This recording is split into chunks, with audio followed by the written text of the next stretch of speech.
Hey student, this is science of class 8th lesson 2 and today we will start from virus as we have to from here we have to start from here, but we have less time left, and the chapter as these chapter are very lengthy, so we just uh, I will explain you some sort of explain you, okay, by key facts. As in the key facts we can get whole chapters main motive. What is the motive of this chapter we can get in key points. So let me explain these key points, as well as you have to read this chapter from your own, okay. When you have any problem, then you can put the message in the group and ask for the problem, and I'll explain you, but you have to read this whole chapter in your own, cause if we will start reading this and I start posting this, then it will take minimum 3 to 5 weeks, as 1 month for one chapter, and it is very lengthy, and your paper will be start from July end. And what will happen after that if we won't be able to complete this chapter? So let me explain this key points, and after that I will complete this exercise and question answers on my next period, that is on Wednesday. So let's start, okay. So the branch of science that deals with the study of microorganisms is called microbiology. तो वो branch जो science की जो कि microorganism से deal करती है, जिसमें माइक्रोऑर्गेनिजम्स के बारे में पढ़ाया जाता है, उसको हम माइक्रोबायोलॉजी कहते हैं. Microorganisms are found in air, water, soil, plants and animals. तो माइक्रोऑर्गेनिज्म जो होते हैं वो एयर, वाटर, सॉइल, प्लांट्स और एनिमल्स सब में पाए जाते हैं. In order of gradual evolution in body organisation there are 5 major group of organisation. तो बॉडी ऑर्गेनाइजेशन के बॉडी के ऊपर, मतलब अपनी अपनी अलग अलग बॉडी के हिसाब से अलग अलग तरीके के 5 मेजर रूप के माइक्रो ऑर्गेनिजम्स होते हैं. पहला होता है वायरस, दूसरा बैक्टीरिया, तीसरा फंगी, चौथा एल्गी और पांचवा प्रोटोजोआ. ठीक है.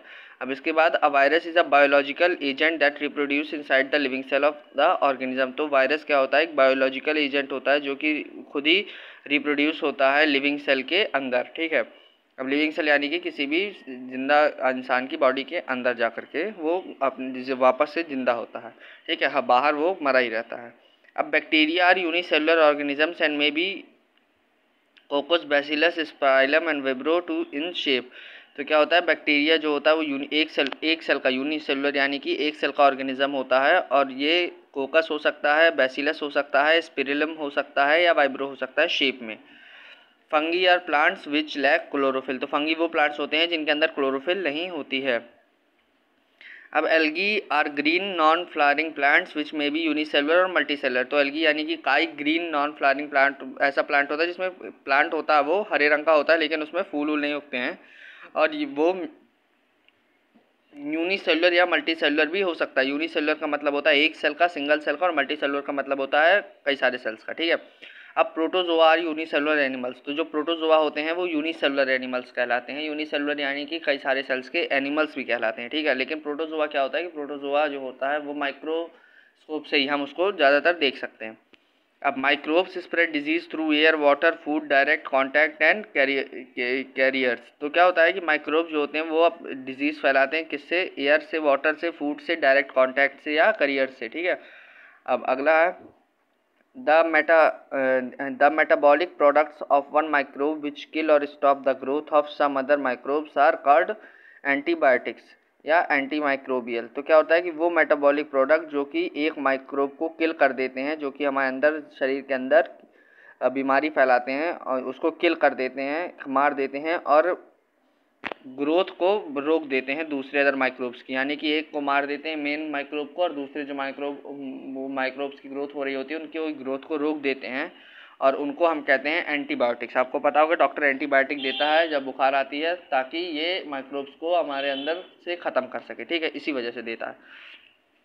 अब micro organisms are used commercially in the production of antibiotics, alcohol, vinegar, bakery and dairy products and genetic engineering. तो क्या होता है कि माइक्रो ऑर्गेनिजम्स का यूज़ होता है कमर्शियली, यानी कि बहुत ही बिल्कुल एक प्रोफेशनल वे में माइक्रो ऑर्गेनिजम्स का यूज़ होता है किसके प्रोडक्शन में? एंटीबायोटिक्स के प्रोडक्शन में, अल्कोहल के प्रोडक्शन में, विनेगर के प्रोडक्शन में, बेकरी के मतलब केक वगैरह के प्रोडक्शन में, बेकरी प्रोडक्ट्स के, और डेयरी प्रोडक्ट्स दूध दही के उसमें होता है, प्रोडक्शन में होता है, और जेनेटिक इंजीनियरिंग में होता है। जेनेटिक इंजीनियरिंग मतलब डीएनए टेस्ट करते टाइम होता है, ठीक है। अब the most common bacteria used for science research is E coli. तो जो सबसे कॉमन बैक्टीरिया है जो कि साइंस रिसर्च के लिए यूज़ होता है वो उसका नाम है ई कोली, ठीक है।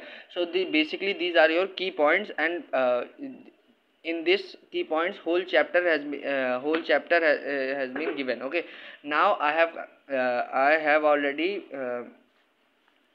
taught you this key points, and you have time of 6 days. In 6 days you have to complete this whole chapter.